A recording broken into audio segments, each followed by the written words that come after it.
Hai, shalom semua pelajar-pelajar kelas ICMM modul yang kedua. Pada kali ini kita akan belajar bab yang ketujuh. Pada minggu yang lalu kita sudah belajar bab yang keenam.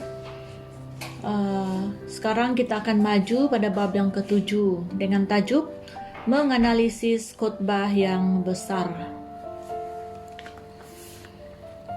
Pada konferensi internasional untuk penginjil keliling yang bersidang di Amsterdam pada tahun 1983, Dr. Billy Graham menyampaikan khotbah yang berjudul Penginjil dan Khotbahnya.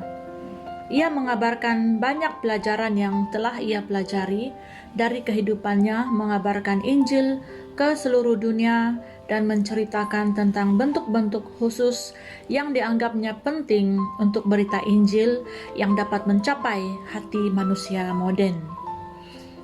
Dalam pendapat saya yang sederhana, Dr. Graham adalah pemberita Injil yang paling berkesan di abad 20. Karena itu, menyumbangkan banyak hal dalam pengertian kita bagaimana untuk menyampaikan Kristus secara berkesan pada zaman kita. Saya tidak mendapat kesempatan untuk hadir dalam konferensi itu atau untuk benar-benar mendengar pesan Dr. Billy Graham.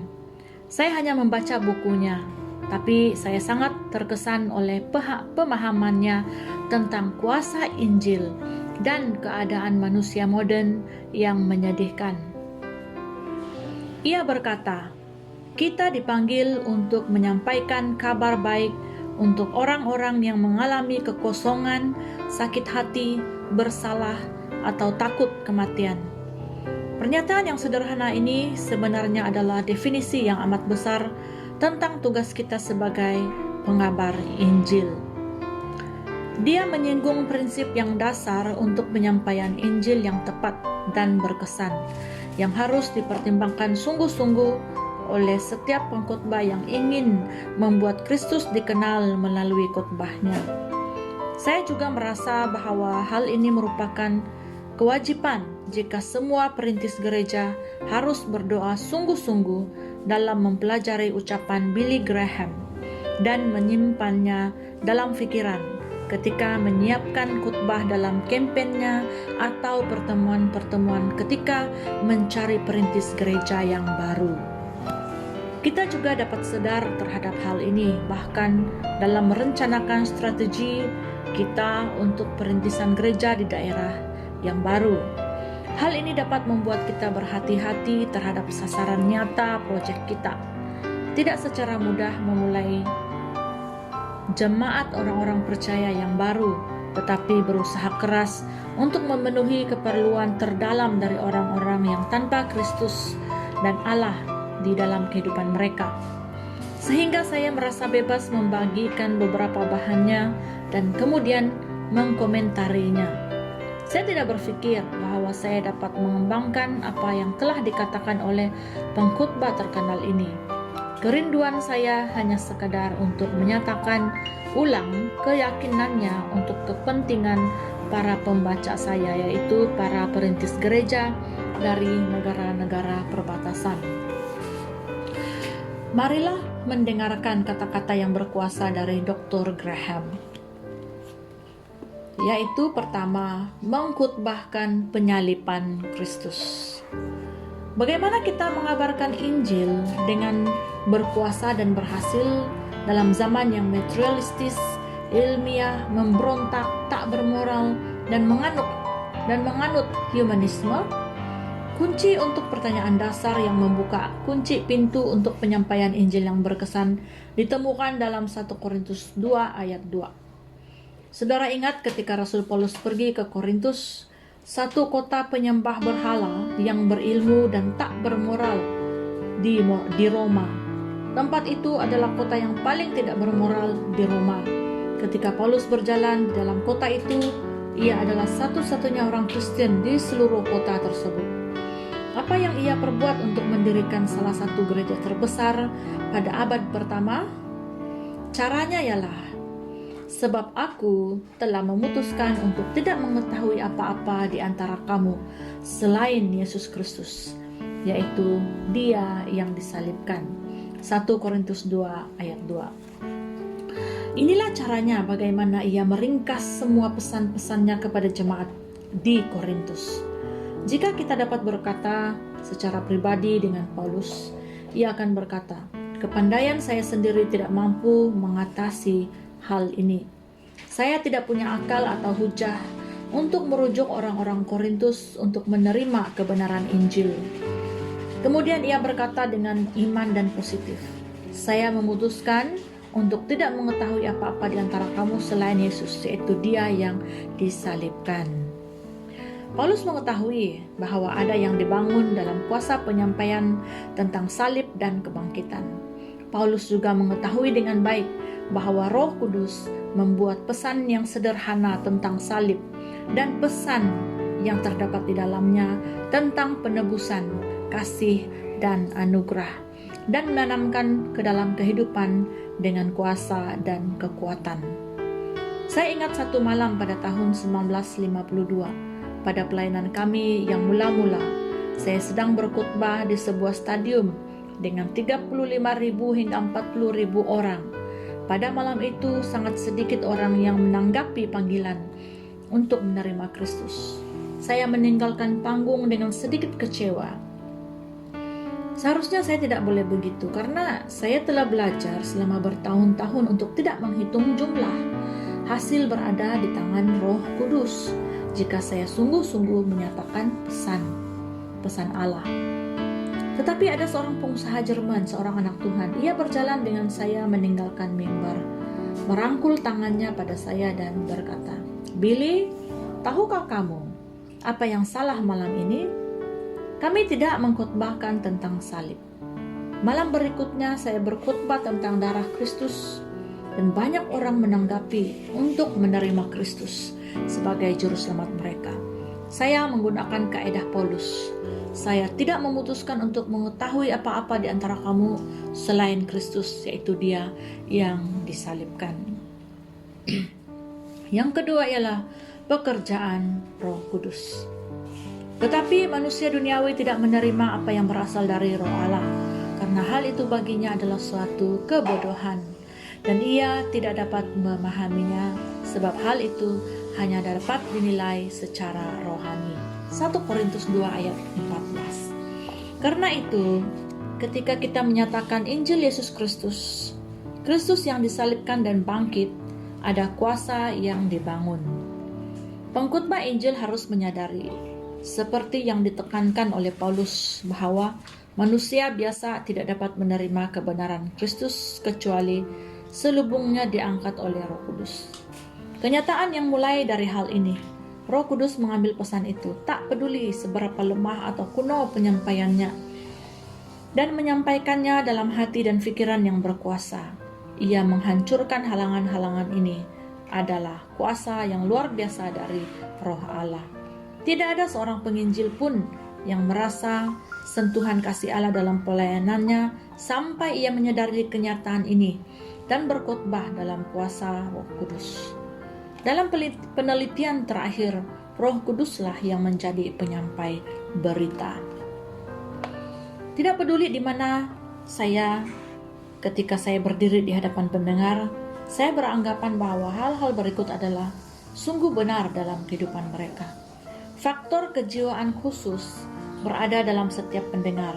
Ketika saya mulai menyatakan Injil, saya percaya Roh Kudus untuk menegur setiap hati yang mendengar. Yang pertama, saya tahu bahwa keperluan hidup tidak hanya dipenuhi oleh kemajuan sosial atau kekayaan material. Kedua, saya tahu ada kekosongan dalam setiap kehidupan tanpa Kristus. Semua manusia meratapi sesuatu yang tidak tahu apakah itu. Berapa banyak orang yang pada hari-hari ini menangisi sesuatu yang nampaknya tidak ada yang terpenuhi? Uang tidak memenuhi, pengalaman yang nikmat tidak memenuhi. Berilah seseorang uang $1 juta dan hal itu masih tak akan memuaskan. Apa yang harus ia cari? Hanya Allah yang dapat memuaskan. Yang ketiga, Hal ketiga yang saya duga dari para pendengar saya adalah bahwa mereka adalah orang-orang yang kesepian. Ini adalah kesunyian alam. Saya pernah bertanya kepada teman saya, seorang psikiatri dan seorang ahli teologi di sebuah universiti besar. Apa masalah terbesar pesakit saudara yang datang ke sini untuk minta bantuan? Lalu ia berkata, kesepian akan Allah. Kita semua merasakan hal seperti ini. Contohnya, saudara berada di kerumunan orang, di pertemuan sosial, dan bahkan dikelilingi orang-orang yang gembira, tetapi merasa kesepian di dalam hati saudara. Hal ini adalah kesepian alam. Suatu kesepian akan Allah karena saudara dipisahkan dari pencipta saudara. Ketika saudara menyampaikan Injil, saudara dapat menduga bahwa hal-hal seperti itu berada di antara pendengar. Yang keempat, saya tahu bahwa saya selalu bercerita kepada orang-orang yang memiliki perasaan bersalah. Kesalahan barangkali merupakan pengalaman yang paling umum dari semua orang. Hal ini sangat merusakkan. Ketika kami berada di Inggris di pertengahan tahun 60-an, seorang kepala rumah sakit jiwa berkata kepada saya dapat membebaskan separuh dari pesakit saya jika saya dapat menemukan satu cara untuk mengusir rasa bersalah mereka. Betapa sesuainya kabar yang kita miliki, yaitu tentang salib. Ketika kita mengabarkan Kristus, kita bercerita langsung kepada masalah kesalahan yang menekan. Masalahnya selalu terletak di situ. Anda tak perlu membuat orang merasa bersalah. Kebanyakan sudah mengetahuinya. Katakan kepada mereka bahwa kesalahan mereka sebenarnya adalah dosanya terhadap Allah. Hanya Kristus yang dapat membawa pengampunan dan kelepasan. Yang kelima, adanya ketakutan umum terhadap kematian. Suatu penelitian universiti di Amerika menemukan bahwa orang-orang muda lebih berpikir tentang seks dibandingkan hal-hal lain. Hal yang kedua yang sangat mengejutkan yaitu bahwa mereka berpikir tentang kematian. Pembunuh para pelajar di Amerika yang terbesar kedua adalah bunuh diri. Hantu itu selalu ada dan ketakutan yang tajam itu tidak dapat didiamkan. Namun ada kabar yang mulia. Tuhan kita datang untuk menghapuskan kematian melalui kematian dan penebusannya sendiri. Ia menghapuskan dosa, kematian, dan neraka. Inilah berita yang harus kita sampaikan kepada mereka yang risau tentang kematian. Prinsip-prinsip yang berkuasa dari komunikasi. Di sini kita ada beberapa prinsip dari penyampaian Injil yang telah saya pelajari dari pengalaman saya. Semuanya dapat disadari jika kita menyampaikan Kristus dengan dilatar belakangi oleh hidup yang kudus dan dipenuhi oleh Roh Kudus. Yang pertama, mula-mula kita menyampaikan Injil dengan authority.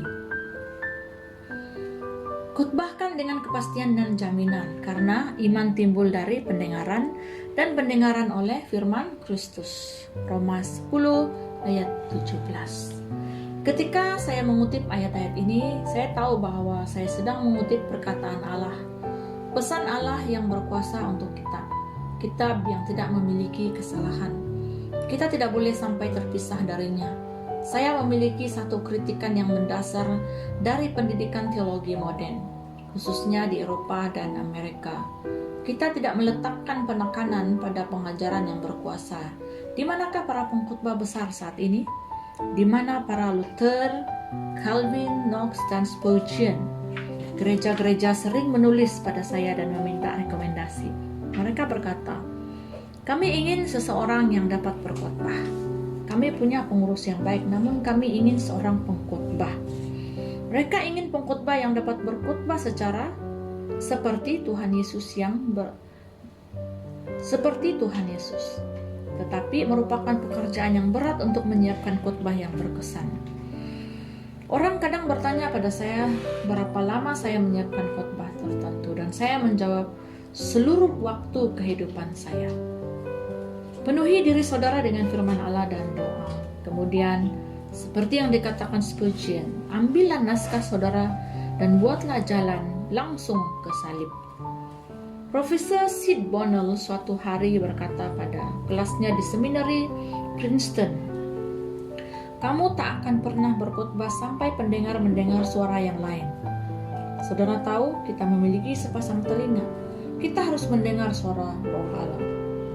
Apakah orang-orang sadar akan suara yang lain ketika saudara berkhotbah? Apakah saudara dipenuhi Roh Kudus ketika berkhotbah? Apakah khotbah saudara diurapi? Apakah saudara berkhotbah dengan kuasanya? Kekuasaan adalah dasar yang mutlak dari penyampaian Injil. Salah satu alasan orang mendengar Yesus adalah bahwa ia berkata seperti orang yang memiliki kuasa. Jika saudara mengutip firman Allah, Roh Kudus akan memakainya. Ia tak akan pernah mengizinkannya kembali secara sia-sia. Yang kedua, khotbahkan Injil dengan sederhana. Saya hanya mengetahui satu cara bagaimana melakukannya. Anda harus belajar untuk mengambil hal yang terdalam tentang Allah dan menyatakannya dalam hal yang sederhana. Yesus berkhotbah dalam perumpamaan dan membuatnya sederhana untuk orang-orang lain. Kita harus menyampaikan sehingga orang-orang mengerti. Khotbahkan secara sederhana. Yang ketiga, khotbahkan dengan pengulangan. Profesor James Denny dari Skotlandia pernah berkata bahwa Yesus barangkali mengulangi tentang dirinya lebih dari 500 kali. Injil mungkin nampak kuno untuk kita, tetapi baru untuk banyak orang yang baru mengetahuinya. Ulangilah ia. Yang keempat, khotbahkan Injil dengan keadaan yang mendesak. Khotbahkan untuk suatu keputusan. Orang-orang sedang mahu mati. Mungkin saudara berkata pada orang-orang yang mendengar Injil itu untuk terakhir kalinya. Khotbahkan dengan desakan Kristus. Khotbahlah untuk membawa pendengar saudara kepada Kristus. Khotbahlah untuk keputusan. Khotbahlah untuk suatu keputusan seperti yang dilakukan oleh Kristus. Panggilan untuk bertobat dan beriman adalah bahagian dari pemberitaan juga. Yang kelima, kita menyampaikan Injil dengan suatu hidup yang kudus. Dunia kita sedang mencari lelaki dan wanita yang jujur. Kita sungguh-sungguh memerlukan pengabar Injil yang melatar belakangi pelayanannya. Sungguh memerlukan pengabar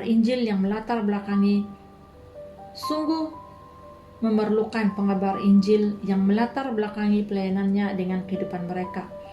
Khotbah kita mencerminkan keberadaan kita. Kita harus menjadi orang kudus. Orang yang telah mempengaruhi hidup saya yang terdalam bukanlah para pencerita yang besar dan ahli pidato. Sebaliknya, hidup saya telah berubah karena lelaki dan wanita kudus yang dibawa Tuhan di sepanjang jalan saya. Robert Murray McCheyne berkata, seorang yang kudus adalah senjata yang dahsyat di tangan Allah. Paulus berkata, saya meletakkan tubuh saya pada sasaran. Kita harus memperhatikan dengan serius. Yang keenam, kita menyampaikan Injil dengan kasih kita kepada sesama. Yesus berkata, dengan demikian semua orang akan tahu bahwa kamu adalah murid-muridku, yaitu jika kamu saling mengasihi. Apakah kita sungguh-sungguh menyerahkan hidup kita kepada sesama? Seorang awam di Boston pergi ke sebuah hotel dengan berani dan menghampiri seorang wanita dan berkata, apakah saudara mengenal Kristus? Kemudian wanita itu berkata kepada suaminya, katakan padanya untuk mengurus urusannya sendiri. Istrinya menjawab, tetapi jika kamu melihat ekspresi wajahnya dan mendengar kesungguhannya saat berkata, kamu tak akan berpikir bahwa itu adalah urusannya sendiri. Jika saudara berkata secara pribadi pada orang tentang Kristus, apakah mereka berpikir bahwa hal itu merupakan urusan mereka juga? Karena kesungguhan dan kasih ketika kita mendekati mereka. Apakah saudara sungguh-sungguh mengasihi orang? Apakah hal itu nampak dari wajah saudara? Apakah mereka merasakan belas kasihan saudara? Salah satu teman penginjil kami sedang berkhotbah di suatu university pada suatu kesempatan. Ia mencoba untuk memenangkan para mahasiswa bagi Kristus, dan mereka memberi dia tanggapan yang bermusuhan. Setelah khotbah, seorang putri yang sangat menentang datang kepadanya dan berkata, "Saya tidak percaya semua yang kau katakan. Saya tak mahu mendengar tentang Yesus lagi." Dan teman saya berkata, "Saya sangat menyesal jika kamu tidak setuju. Tetapi apakah kamu keberatan jika saya berdoa untukmu?" Dengan lemas ia berkata, "Tak ada orang yang pernah berdoa untuk saya sebelumnya." Teman saya menundukkan kepalanya dan mulai berdoa. Anak itu berdiri dan melihat lurus ke depan. Kemudian ia melihat bahwa ketika teman saya berdoa, air mata mengalir di pipinya. Dan ketika selesai berdoa dan membuka matanya, anak perempuan itu juga menangis. Tak ada seorang pun dalam hidup saya yang mengasihi saya dan mengeluarkan air mata untuk saya. Mereka duduk di bangku dan anak itu menerima Kristus sebagai juru selamatnya. Berapa di antara saudara yang mengasihi dengan sungguh-sungguh sehingga meneteskan air mata? Yang ketujuh, kita memberitakan Injil dengan belas kasihan terhadap lingkungan sosial kita. Keterlibatan terhadap lingkungan diperintahkan oleh kitab suci. Lihatlah Tuhan kita, ia menyentuh orang kusta. Dapatkah saudara bayangkan bagaimana ketika ia merasa disentuh? Ia harus berkeliling sambil membunyikan bel dan berkata, "Najis, najis, najis." Dan Yesus menyentuhnya. Yesus mengajar dengan teladan, dengan perintah agar kita memiliki tanggung jawab untuk orang-orang yang tertindas, sakit, dan miskin. Yang terakhir, kita menyampaikan Injil dengan kesetiaan kita dalam roh. Betapa pentingnya menyadari bahwa jika kita dapat dipersatukan, sadari juga bahwa ada perbezaan dalam persatuan. Kita dapat membalikkan dunia untuk Kristus. Untuk pertama kalinya dalam sejarah gereja Kristen, kemungkinan untuk memenuhi pekerjaan besar ada dalam genggaman kita. Tetapi kita semua harus bekerja sama. Efesus 4 ayat 3, memelihara kesatuan roh oleh ikatan damai sejahtera. Inilah tugas kita. Ini adalah ringkasan khotbah Dr. Graham, Billy Graham, yang sebentar tadi saya bacakan itu. Diambil dari The Evangelist and His Preaching oleh Billy Graham. Untuk sesi pertama ini kita cukup sampai di sini dulu. Untuk modul yang kedua ini, selanjutnya next week kita akan bertemu lagi dalam kelas ICMM. Modul yang kedua ini tetap pada bab yang ketujuh, tapi pada sesi yang kedua. Ada beberapa lembar lagi yang belum selesai, jadi kita akan sambung. Ini sepertinya agak sangat panjang bab yang ketujuh. Jadi sepertinya ada 8 lembar lagi, tetapi kita harus berhenti di sini. Dan saya berharap Anda semua tetap berada dalam keadaan yang sehat walafiat, terus berharap kepada Tuhan di dalam kehidupan kita, terus berdoa, merenungkan firman Tuhan setiap masa, setiap hari, bersyukur kepada Tuhan untuk nafas hidup yang sudah diberikan kepada kita pada hari ini, esok hari, dan seterusnya. Kita bersyukur karena Tuhan tidak pernah meninggalkan kita. Kita bersyukur karena damai sejahtera dan sukacita yang Tuhan telah nyatakan dalam kehidupan kita. Kita bersyukur untuk pemeliharaan perlindungan Tuhan untuk kita semua. Haleluya. Tuhan Yesus memberkati. Jumpa lagi.